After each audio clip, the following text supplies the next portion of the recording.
Assalamu alaikum guys, it's Dr. Hajra Riaz. Hope you're all doing well. CSS 2024 is just around the corner and a number of people are messaging me asking if they should sit in the exam or not. मैं आपको देने वाली हूँ 3 ऐसे litmus test जिनको करके आप ये आइडेंटिफाई कर सकते हैं if you're prepared for the exam or not. Test number 1 is to check कि आपने जो नॉलेज का इतना बड़ा बैंक डेवलप किया है इतने टाइम में, आप उसको किसी एक पर्टिकुलर क्वेश्चन पे अप्लाई करके उसे आंसर कर भी सकते कि नहीं. क्योंकि सीएसएस में कभी ऐसे नहीं होता कि आपके पास वही सवाल आए जो आपने तैयार किए. वहां पे आप एक क्यूमुलेटिव बैंक प्रिपेयर करते हो नॉलेज का और उसी में से आपने रेलेवेंट इंफॉर्मेशन निकाल के हर आंसर में अप्लाई करनी होती है. अब ये टेस्ट कैसे परफॉर्म करना है? आपने अपने 3 कंपल्सरीज और 3 ऑप्शनल्स में से एक एक सवाल लेना है, यानी total 6 questions from 6 different subjects. आपने वो 6 क्वेश्चंस लिख लेने हैं और फिर बुक, इंटरनेट सब कुछ बंद करके आपने उनकी आउटलाइंस बनानी है.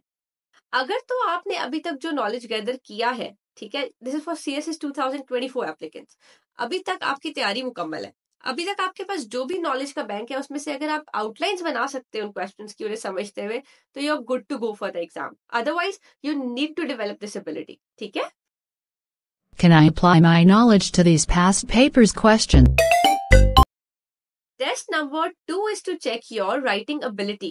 सीएसएस में एक वो इन्फो है जो आपने गैदर करनी है, ठीक है, क्यूमुलेटिव बैंक ऑफ नॉलेज. एक वो क्वेश्चंस है जो एग्जामिनर देगा जिनको आपने उस बैंक से रेलेवेंट इंफॉर्मेशन निकाल के आंसर करना है. ठीक है. उनके बीच में एक ब्रिज है आपकी वो एबिलिटी कि आप आंसर कर सकते हैं कि नहीं. मगर उस ब्रिज के ऊपर आपका जो एक मीडियम है, जो व्हीकल है जिसके थ्रू आप एक गाड़ी चलाकर वो एग्जामिनर जो है उस तक पहुंचोगे, उसके जो क्वेश्चन है उनको एड्रेस करोगे, वो व्हीकल, वो मीन्स ऑफ कम्युनिकेशन आपकी लैंग्वेज है, आपकी राइटिंग है वहां पे. अगर आप वो नहीं कर पाते, ठीक है, अगर आपसे कंसेक्यूटिवली पहले सुबह आपका एक पेपर है, फिर शाम में दूसरा पेपर है, फिर अगले दिन इसी तरह 2 पेपर्स हैं और आपने हर पेपर में 3 घंटे में, ठीक है, 4 सवाल एड्रेस करने हैं और हर सवाल का 8 से 9 सफ़ों का जवाब भी लिखना है. यानी कि तकरीबन आप 35 पेजेस ऑन एवरेज लिख रहे हो, ठीक है, दिन में 2 दफा. तो ये जो स्टेमिना है, ये जो कैलिबर है, ये आपने चेक करना है कि आपने डेवलप भी किया कि नहीं. इसी की कमी की वजह से बहुत से बच्चे 1-2 पेपर्स दे के आगे का एग्जाम ही नहीं देते. तो ये आप अपनी पहले से टेस्ट करके रखेंगे एग्जाम के लिए. अब इस टेस्ट को परफॉर्म करने के लिए आपने क्या करना है?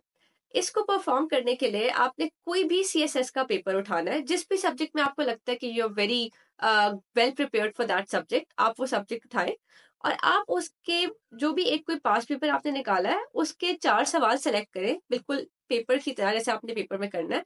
अभी आप खुद पे कोई टाइम लिमिट ना लगाएं, मगर उन 4 सवालों के लिए आपने कॉन्टिन्यूसली आंसर्स लिखने, 8 to 9 पेजेस का पर क्वेश्चन आंसर. ठीक है. अगर तो आप ये सक्सेसफुली कर लेते हैं तो you are good to go. अगर नहीं कर पाते तो फिर आपको इस पे काम करना है. Have I practiced enough writing? Test number 3 is to check your time management. आपके पास नॉलेज भी है, आप उस नॉलेज के बेसिस पे क्वेश्चंस को एड्रेस करना भी जानते हो, आप लिख भी सकते हो लंबे लंबे आंसर्स, पर क्या वो आप उस टाइम ड्यूरेशन में भी लिख सकते हो जितनी आपको आपका एग्जामिनर पर क्वेश्चन दे रहा है?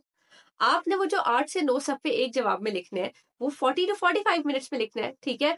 आपने जो 4 सवालों के तकरीबन 35 पेजेस के जवाब लिखने हैं वो आपने 3 आवर्स में करना है. ठीक है. और उसके बाद शाम में आपका फिर पेपर है, आपका हाथ भी थका होगा, तो क्या आप वो टाइम मैनेज कर पाएंगे? ये चीज चेक करने के लिए हम अपना 3rd टेस्ट परफॉर्म करेंगे. इस टेस्ट को परफॉर्म करने के लिए you need to have a smart watch. आपने अपने पास 2 से 3 सवाल निकालने, ठीक है, किसी पेपर में से, उन्हें अपने पास लिखना है. देन स्टॉप वॉच ऑन करनी है और 45 मिनट्स एक सवाल को अलॉट करते हुए आपने 90 मिनट्स में 2 या 135 मिनट्स में 3 सवाल कर लेने और फिर देखना है कि आप वो पूरे कर पाए हैं कि नहीं, उस पे 8 से 9 सफ़े अच्छे क्वालिटी वाले लिख सके कि नहीं. ठीक है. अगर तो आप ये कर सकते हैं तो you are good to go. Otherwise you need to develop this too. Can I finish these questions well in time? So guys, these were the 3 tests that you can perform to check if you're well prepared for your coming exam or not. If you're not, तो tension की बात नहीं है. You still have days to cover these 3 areas. आप इन पे काम करें so that आपने जो इतनी preparation की है एग्जाम में, it doesn't go in vain just because of these 3 weaknesses. I hope you benefit from this video, and if you do, please like, share and subscribe.